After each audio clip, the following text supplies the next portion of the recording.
সম্মানিত দিনী ভাই বোন, আল্লাহর নবী বলেন চিরদিনের জন্য মায়ের অবাধ্য চলা হারাম, চিরদিনের জন্য মায়ের অবাধ্য চলা হারাম। এই বেটায় শোনো, আরো তোমাকে সতর্কতার সাথে বলছি, তুমি বারবার পেশাব করছো, তুমি বারবার পেশাব করছিলে বিছানে, তখন তোমার মায়ের জন্য একটা জায়েজ ছিল একটু হাসি মুখে আঘাত করা, কত পেশাব করিস কেন রে, এইটা তোমার জন্য জায়েজ ছিল।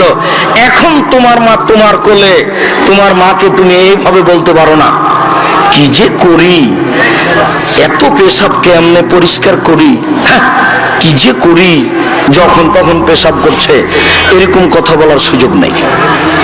একদিন তুমি ছিলে তোমার মায়ের কোলে, এখন তোমার মা তোমার কোলে, গোসল দেওয়া তুমি, কাপড় পরাবা তুমি, কাঁধে করে মেডিকেল নিয়ে যাবা তুমি, কাপড় পরিবর্তন করে দেবা তুমি, তোমার মায়ের সবকিছু তুমি করবা। আল্লাহ তাআলা চিরদিনের জন্য মায়ের অবাধ্য চলা হারাম করে দিয়েছেন। দুই, ওয়াদাল বানাত, মেয়েকে মাটিতে পুঁতে দেওয়া চিরদিনের জন্য হারাম। অমানহাতিন, কৃপণতা চিরদিনের জন্য হারাম। বক্তব্য যখন দিচ্ছিলাম ইবাদতের জগতে সবচেয়ে শক্তিশালী ইবাদত দান, তখন মনে মনে ভেবেছিলেন যে 10 টাকা দিয়ে যাব, এখন এটা কেটে গেছে, তার মানে কৃপণতা ধরে নিয়েছে।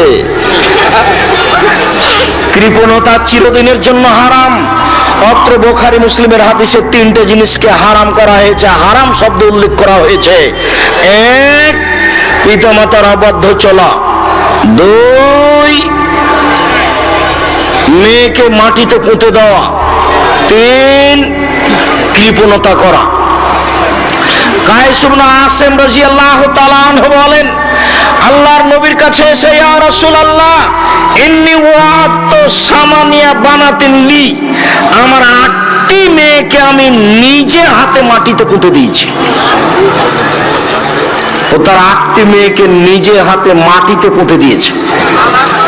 সম্মানিত দিনী ভাই বোন, বিবরণে বোঝা যায় জাহেলিয়াতের যুগে মেয়েদেরকে মাটিতে পুঁতে দেওয়া হতো। সংক্ষিপ্ত বিবরণে মেয়েদেরকে সমাজে দাম দেওয়া হতো না। হিন্দুরা মেয়েদের সমাজে দাম দেয় না, আজও হিন্দুরা মেয়েকে জমি দেয় না। বোকা শ্রেণীর কিছু মহিলা আপত্তি তুলেছে, মেয়ে পাবে 1 ভাগ আর ছেলে পাবে 2 ভাগ। এটা তো আমাদের সাথে অন্যায় হয়েছে। ও তো আসলে বুঝতে পারেনি আমার কেন 1 ভাগ, ভাইয়ের কেন 2 ভাগ। আরে শোনো শোনো, তোমার হলো 1 ভাগ আর তোমার স্বামীর হলো 2 ভাগ, এখন হলো 3 ভাগ। দেখো ঠিকই আছে, তোমার ভাইয়ের হলো 2 ভাগ আর তোমার ভাবির হলো 1 ভাগ, দেখো এখন ঠিকই আছে। বুঝা যায়নি মনে হয়।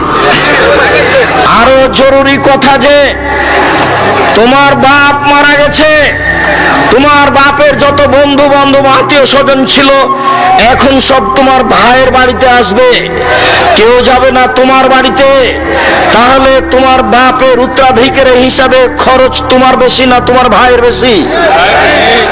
ভাইয়ের বেশি। আবারও শুনে রেখো, কোনো কারণবশত যদি তোমার তালাক হয়ে যায় বা স্বামী মারা যায়, তাহলে তুমি এই বাসা থেকে ব্যাক করে ফিরে কোথায় যাবা? ভাইয়ের বাসায় যাবা। তাহলে তোমার ভাইয়ের জমি জায়গা কম হতে হবে না বেশি হতে হবে? আল্লাহ 3 ভাগের 1 ভাগ মেয়েকে দিয়েছেন, 2 ভাগ ছেলেকে দিয়েছেন, এটা অন্যায় নয়। হিন্দুরা মেয়েদেরকে কিছুই দেয়নি, আজও দেয়নি। সতীদাহ তো বহু দূরের কথা, স্বামীর সাথে জীবন্ত জ্বলে যেতে হবে আগুনে, এটা তো ভাবাই যায় না। আজও বহু প্রথা আছে হিন্দুদের মাঝে, যদি স্বামী মারা যায় তাহলে তাকে একটা নির্ধারিত গাছের নিচে নিয়ে গিয়ে যেমন ভাবে পাঁঠাকে বলি দেওয়া হয়, তেমন ভাবে মেয়েকে জীবিত হত্যা করা হয় এখন হিন্দুদের কাছে। আর ইহুদি খ্রিস্টানদের কাছে মেয়েদের কোনো দাম নেই। ইহুদি খ্রিস্টানেরা আজও ওই মেয়েকে বাড়িতে রেখে দিতে পারে, ওই মেয়ের বিবাহ দেওয়ার প্রয়োজন নেই। আজও তার জমি জায়গা হিস দিতে হবে, এটা তারা হিসাব করেনি। আজও তাদের নীতি আছে যে মেয়ে মানুষ, মানুষ কি প্রাণী আছে তার ভিতর, প্রাণ আছে কিনা ও মানুষ কিনা এটা সন্দেহ। ইহুদি খ্রিস্টানদের এইটা হিসাব, যার কারণে তাদের বিবাহ শাদী নেই। তারা মহিলাদের 5 পয়সা দাম দেয় না। সম্মানিত দিনী ভাই বোন, মহান আল্লাহ নারীদের অনেক মর্যাদা উল্লেখ করেছেন। যে যেখানে আছেন অল্প সময় খেয়াল করবেন, আমি আপনাকে কয়েকটি আয়াত, কয়েকটি হাদিস পেশ করে নারীদের মর্যাদা উল্লেখ করছি। এই ছেলে, কিছুক্ষণ অপেক্ষা করো। আপনারা যে যেখানে আছেন কিছুক্ষণ সময় কষ্ট করে হলেও দাঁড়িয়ে থাকবেন। আমাকে দেখতে পান আর না পান, চিরদিন এই গতি আসবে না। আর আমি বছরে 5টা 7টা জালসায় আপনাদের বগুড়ায় আসব, এই নীতিও বন্ধ করেছি। সম্ভবপর চেষ্টা চালিয়ে যাব একদিন একটা জেলায় যাওয়ার। সেই গতিতে প্রোগ্রাম করতে আমি আর চাচ্ছি না। যেই গতিতে একদিন ছিলাম, বগুড়া থেকে জালসুখা থেকে পায়ে হেঁটে নাংলু চলে যাব, এটাই ছিল আমার কাছে স্বাভাবিক ব্যাপার। পায়ে হেঁটে চলে যাবো আরো কোন কোন পথ। সারা বগুড়ার প্রত্যেকটা গ্রামে, প্রায় গ্রামে আমার ঘোরা আছে, জানা আছে। বগুড়ার প্রতিটা পরিবারের সাথে আমি মিশে আছি। বগুড়া জেলাতে আমার বক্তব্যের সূচনা।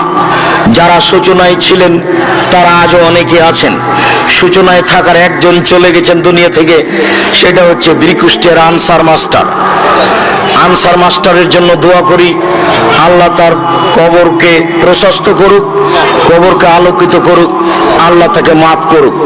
আপনার নাংলুর ওবায়দুর মাস্টারও যারা খুব সাথে থাকতেন তার মধ্যেকার। আর আপনার এই বাগবাড়ি নসিপুরের গোলাম রব্বানির কয়েক ভাই তো আছেই, তারা তো সব সময় থাকতেন। আর আরো আপনার গাবতলির অনেকেই, বগুড়ার প্রত্যেকটা গ্রামের সাথে আমি খুব মিশে আছি। সেই ভালোবাসায় এসেছেন, তাই আমাকে দেখতে পান আর না পান, যে যেখানে আছেন দিনী ভাই বোন, এক পায়ে দাঁড়িয়ে থাকবেন এক খেয়ালে। আমি আপনাদের কিছু না কিছু উপকার করবো ইনশাআল্লাহ। আপনাকে আমি এতক্ষণ যা বলছিলাম সেই অংশ থেকে কিছু বলছি। নারীদের মর্যাদা আল্লাহ দিয়েছেন, এই মর্যাদা নারীকে রক্ষা করতে হবে। আল্লাহ তাআলা বলেন, ওয়াইদা বুশশিরা আহাদুহুম বিল উনসা, আল্লাহ তাআলা বলেন, ওয়াকারনা ফি বুয়ুতিকুন্না ওয়ালা তাবাররাজনা তাবাররুজাল জাহিলিয়াতিল উলা। হে মুসলিম মহিলা, তোমরা বাড়িতে থাকো। বন্যতার যুগে, বর্বরতার যুগে, অসভ্যতার যুগে নারীরা যেভাবে রাস্তাঘাটে চলতো সেইভাবে তোমরা চলো না। যতদিন পর্যন্ত নারী আল্লাহর এই আয়াতের মর্যাদাকে রক্ষা না করবে, ততদিন পর্যন্ত নারী তার মর্যাদাকে ফিরিয়ে পেতে পারে না। মহান আল্লাহ বলেন, ইয়া আইয়ুহান নবী, হে নবী আপনি বলুন আপনার মেয়েদেরকে, আপনার স্ত্রীদেরকে, যখন তারা বাড়ি থেকে বের হবে তখন তারা মুখে কাপড় দিয়ে বের হবে, বোরকা পরে চাদর গায়ে দিয়ে বের হবে। তারা যদি এইভাবে বের হয় তাহলে তারা তাদের মর্যাদাকে রক্ষা করতে পারবে। সম্মানিত দিনী ভাই বোন, সাথে সাথে আরো দুই একটি হাদিস। মহিলাদের মর্যাদা আল্লাহর নবী এত বেশি উল্লেখ করেছেন যা ভাবা যায় না। তার একটি, মহিলারা যদি 4টি কাজ করতে পারে তাহলে তাদের জন্য জান্নাতের সব দরজা খোলা।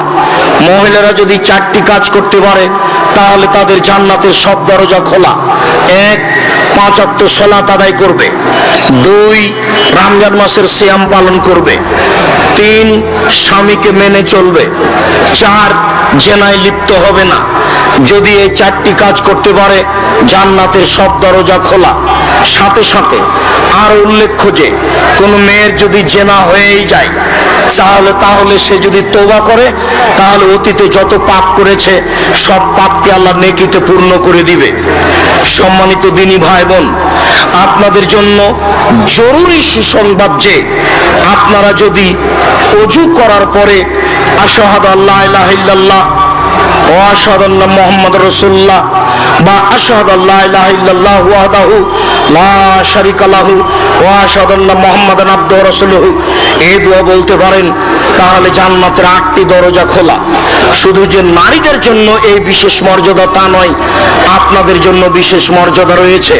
মর্মে নারীদের মর্যাদা অধিকার নিয়ে সংক্ষিপ্ত বিবরণে এই পর্যায়ে এসে বলছি, সম্মানিত দিনী ভাই বোন, আপনারা এই নিমগাছি মাদ্রাসাকে মূল্যায়ন করবেন।